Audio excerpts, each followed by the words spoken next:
নমস্কার নমস্কার নমস্কার।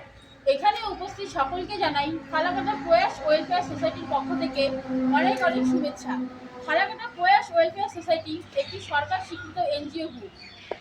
আজকে আমাদের উপস্থাপনা হলো চলো গাছ লাগাই। আপনারা আমাদের সাথে থাকুন। আশা করছি আপনাদের আমাদের উপস্থাপনা ভালো লাগবে। সামনেই 5ই জুন বিশ্ব পরিবেশ দিবস। বিশ্ব পরিবেশ দিবসের জন্য আমি আপনাদের অগ্রিম শুভেচ্ছা জানাচ্ছি। শুরু করছি নাটক চলো গাছ লাগাই।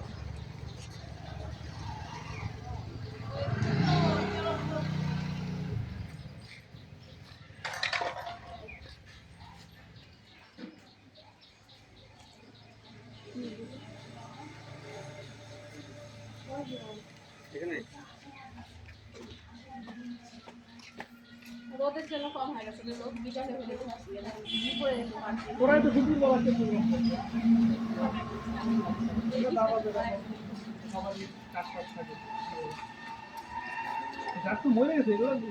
বাবু কি করছিস? এই তো মা গাছে জল দিচ্ছি। বাহ বাবা, খুব ভালো কাজ করছিস। দেখবি এই গাছ একদিন অনেক বড় হবে, আর এই গাছ যখন বড় হবে তখন আমাদের ফুল দেবে, ফল দিবে, আর জানিস তো বেশি বেশি করে পরিবেশে মুক্ত অক্সিজেন দিবে, যা এখন আমাদের খুবই প্রয়োজন। চল বাবু, স্কুলে যাবি, দেরি হয়ে যাচ্ছে। বালতিটা তুলে নি, আয়।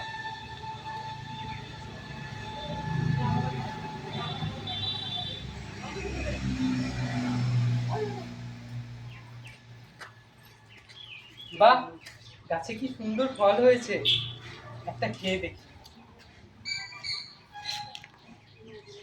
বাহ, খুব মিষ্টি তো। কিছু ফল তুলে বাড়িতে নিয়ে যাই।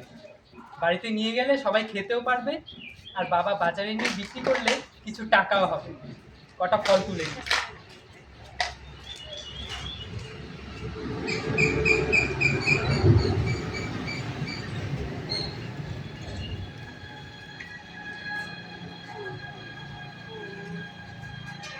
এই গরম পড়েছে, কাটে কাটে আর রোদে কাজ করাই যাচ্ছে না।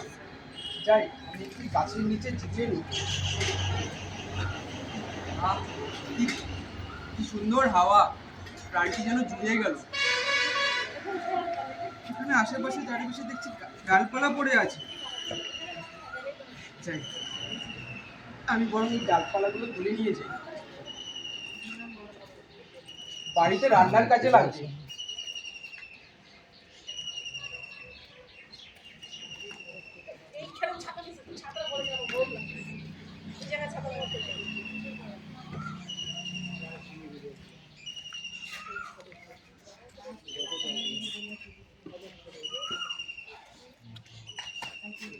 গাছ বন্ধু, গাছ বন্ধু, আমি না আজকেই চলে যাব পড়াশোনার জন্য বাইরে। সে অনেক দিনের ব্যাপার। আমি তোমাকে ছাড়া কি করে থাকবো গাছ বন্ধু? আমি না বই পড়েছি, আচার্য জগদীশচন্দ্র বসু বলেছেন গাছেরও প্রাণ আছে। তাহলে কি তোমারও প্রাণ আছে গাছ বন্ধু? তুমি তাহলে আমার সাথে কথা কেন বলো না? আমি তোমাকে ছাড়া কি করে থাকবো গাছ বন্ধু? বাবু, এই বাবু, ওঠ, কান্না করিস না। চল, ট্রেনে দেরি হয়ে যাচ্ছে। চল বাবু, চল।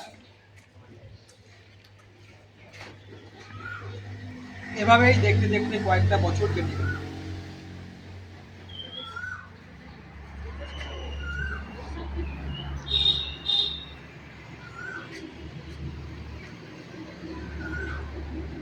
বৌদি, বৌদি বাড়িতে আছো?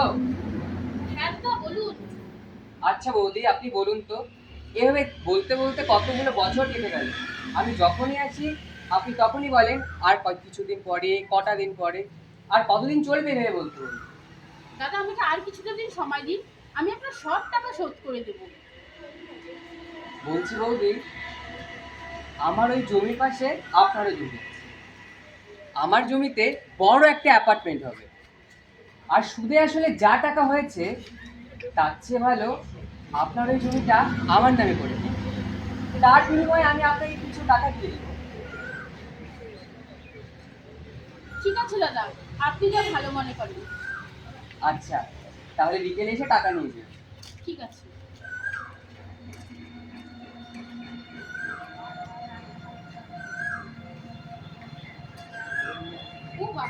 কত কাজ বাকি আছে, কাজগুলো তাড়াতাড়ি সেরে নি। মা আমি না টেন্ডারটা পেয়ে গেছি মা। বাহ বাবা, খুব ভালো। তা কোথায় পেলি টেন্ডারটা? ওই যে আমাদের পুরনো জমিটা ছিল না, তুমি যে আমার পড়াশোনার জন্য বিক্রি করে দিয়েছিলে, হ্যাঁ। ওইখানটাতেই পেয়েছি। বাহ, খুব ভালো কথা তো। চলো না মা, একবার আমরা গিয়ে ঘুরে আসি। ওই জায়গাটাও আমরা একবার দেখতে পারবো, আর আমাদের যে পুরনো গাছটা ছিল ওটাও একবার আমরা দেখতে পারবো। চলো না মা। ঠিক আছে বাবু, তুই যা, আমি এই হাতের কাজটা সেরেই আসছি। ঠিক আছে মা, তাড়াতাড়ি এসো কিন্তু। হ্যাঁ হ্যাঁ, তুই যা।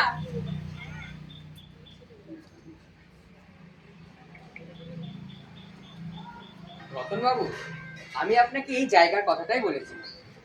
এখানেই হবে সেই বড় অ্যাপার্টমেন্টটা। তুমি দেখো না জায়গাটা কি ঠিকঠাক আছে? সবই তো ঠিক আছে, কিন্তু এখানে অ্যাপার্টমেন্টটা বানানোর আগে সবার আগে এই গাছটিকে কাটতে হবে। হ্যাঁ, আমিও সেটা ভাবছিলাম। আচ্ছা, তুমি যদি লোকটা বলো এসে তাহলে আমি বোঝা যাচ্ছে না। একটা কল স্ক্রিনটা করে বোঝা এসে যাচ্ছে না। গাছটা কেটে দিই। ছাওয়া দাও বলতে। তা তাড়াতাড়ি আসতে বলুন আপনি ওনাকে, অনেক দেরি হয়ে যাচ্ছে। বলছিল তো চলে আসবো, কিন্তু এত good late- morning sir. Good morning sir. আচ্ছা, না আপনি বলুন তো, আপনার কি টাইমের মধ্যে কোনো সেন্স নেই? এতটা লেট করলে কি হয়? কোথায় স্যার? মাত্র তো 2 মিনিট লেট হয়েছে। আচ্ছা, যাই হোক, তুমি আমাকে যে ডিজাইনটা দেখিয়েছিলে স্যারকে সেটা দেখাও। হ্যাঁ হ্যাঁ স্যার, আমি সব কিছু দেখিয়ে দিচ্ছি। এই যে দেখুন স্যার, এই দিকে হবে আমাদের গেট, আর ওই দিকটাতে হবে একটা সুইমিং পুল, আর এই গাছের পেছন দিয়ে হবে আমাদের বিল্ডিং গুলো, আর এই পাশটাতে হবে একটা প্লেগ্রাউন্ড। সবই তো বুঝলাম, কিন্তু এই গাছটির জন্য তো সমস্যা হয়ে যাবে। আগে এই গাছটিকে কাটতে হবে। আমি তো বললামই, যদি কোনো প্রবলেম হয় তাহলে আমাকে বলো, আমি একটা ফোন করলে এসে গাছটা কেটে দিয়ে যাবো। না না স্যার, এই গাছটা তো কাটা যাবে না। গাছটা যদি না কাটা হয় তাহলে কাজ শুরু হবে কিভাবে? আমি আপনাদেরকে বুঝিয়ে বলছি, আপনারা গাছটা কাটবেন না। আপনি কি বুঝিয়ে বলবেন? আমি তারা ফোন করি, এসে বলি গাছটা কেটে দিয়ে যাবো। স্যার, আপনারা আমার কথাটা একটু শুনুন। আমি তো আপনাদের মতন তো শিক্ষিত নই, তবুও আমি আপনাদেরকে একটা কথা বলছি, শুনুন। আপনারা এই গাছটাকে কাটবেন না, আপনারা এই গাছটাকে সুন্দর করে বাঁধাই করে রাখুন, আর এই গাছটার পিছন দিয়ে আপনারা বিল্ডিংগুলো বানান। দেখবেন তাতে আপনাদের অ্যাপার্টমেন্টের সৌন্দর্য আরও বৃদ্ধি পাবে। আর স্যার, আপনাদের এই অ্যাপার্টমেন্টে তো ছোট থেকে বৃদ্ধ সব শ্রেণীর মানুষরাই থাকতে আসবে, আর তাদের কিন্তু মুক্ত অক্সিজেনের খুবই প্রয়োজন। আর স্যার দেখুন না, এই গাছে কত সুন্দর ফল। এই ফল কিন্তু কোনো কার্বাইড দিয়ে পাকানো নয়। আর আপনারা বাজার থেকে যে সমস্ত ফল কিনে খান সেগুলো কিন্তু বেশিরভাগটাই কার্বাইড দিয়ে পাকানো থাকে। আর স্যার সবথেকে বড় কথা হলো এই গাছে দেখুন কত সুন্দর পরিযায়ী পাখিরা এসে বাসা বেঁধেছে। তারা কিন্তু একটু উষ্ণতার জন্য এক দেশ থেকে অন্য দেশে এসে বাসা বাঁধে এবং তাদের সন্তানদের প্রসব করে। স্যার আপনারাই বলুন না স্যার, এই গাছটাকে কি কেটে ফেলা খুবই প্রয়োজন? বাহ, সত্যি আপনি একদম ঠিক বলেছেন। আমরা প্রত্যেকটা অ্যাপার্টমেন্টে যদি এরকম গাছ রেখে যদি কাজ করি তাহলে কিন্তু সত্যি সমাজের জন্য ভালো হবে আর মানুষের জন্য ভালো হবে। আমরা এই অ্যাপার্টমেন্টের চারিপাশে যত ফাঁকা জায়গা থাকবে সব জায়গাতেই গাছ লাগাবো। বাহ স্যার, খুব ভালো কথা। আমি তো গাছ নিয়েই এসেছি। নে বাবু, তুই গাছ নে। নিন স্যার, আপনারাও নিন।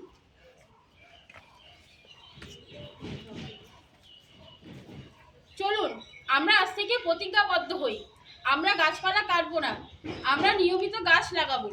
একটি গাছ অনেক প্রাণ, চলো গাছ লাগাই। চলো গাছ লাগাই।